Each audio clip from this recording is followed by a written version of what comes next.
Here it is, the Big Jim Jungle Adventure with Real-Action Gorilla.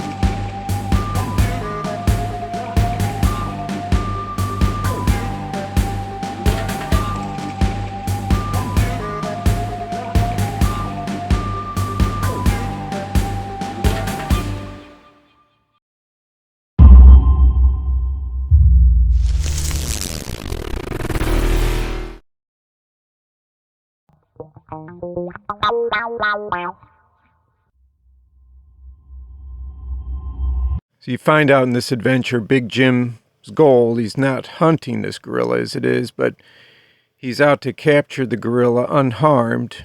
That is so immunization shots can be given.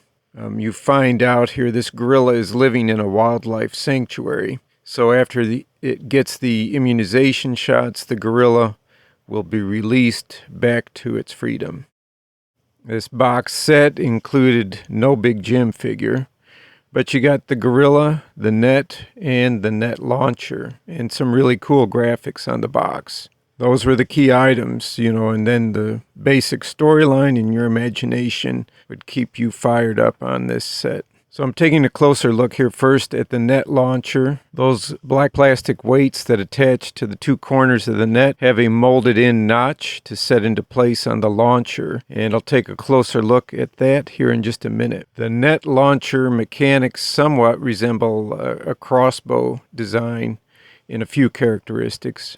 But this yellow plastic launcher is rubber band powered. Pulling the central bow piece down, there's a tab piece here at the bottom that catches onto one of the rear cross struts here on the frame, and it just slips and locks into place then. After the weights are in place on the launcher, just make sure to lay out your net in front of the launcher or you'll hit a snag at your launch. So we're all set. Fingers in place at the hold here spot, and then you just press down the tab at the bottom and the net is sprung into action.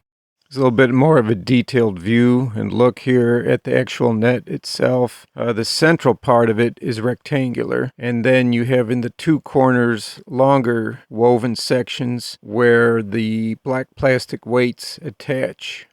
The netting material is pretty much a cotton feel to it. These weights have molded in tabs that the net attaches to.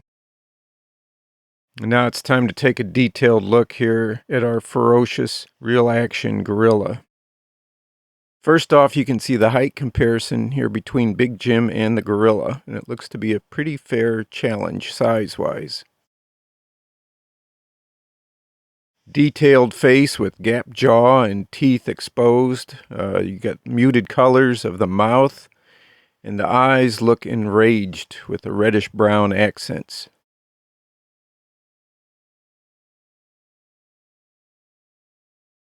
The fur is sculpted in with care and detail on the body.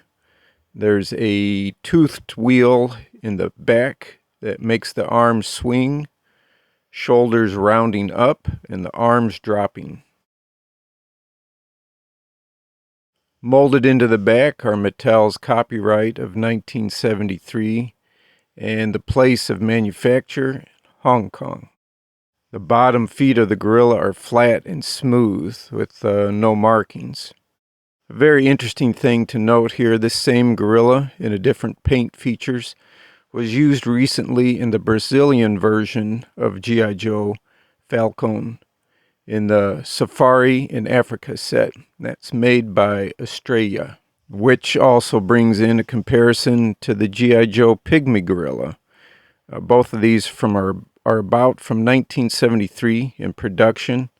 The differences grow in even greater proportions when you include the action figures from each toy line that were intended to go with the gorilla. I would say Mattel came through pretty well on this set. There may not have been a lot of accessories other than the gorilla, the net, and the launcher. The cool graphics on the box definitely helped with the storyline. It might have been probably even a little bit better if they had in the time made a little mini comic with some of that storyline to go along with it in the box set there. But either way, it's a very cool vintage toy set here from '73. So I hope you enjoyed the episode. Got to check this figure and this set out. It's a very cool one. Hit the like if you enjoyed that. Share on your social media with your friends and collectors.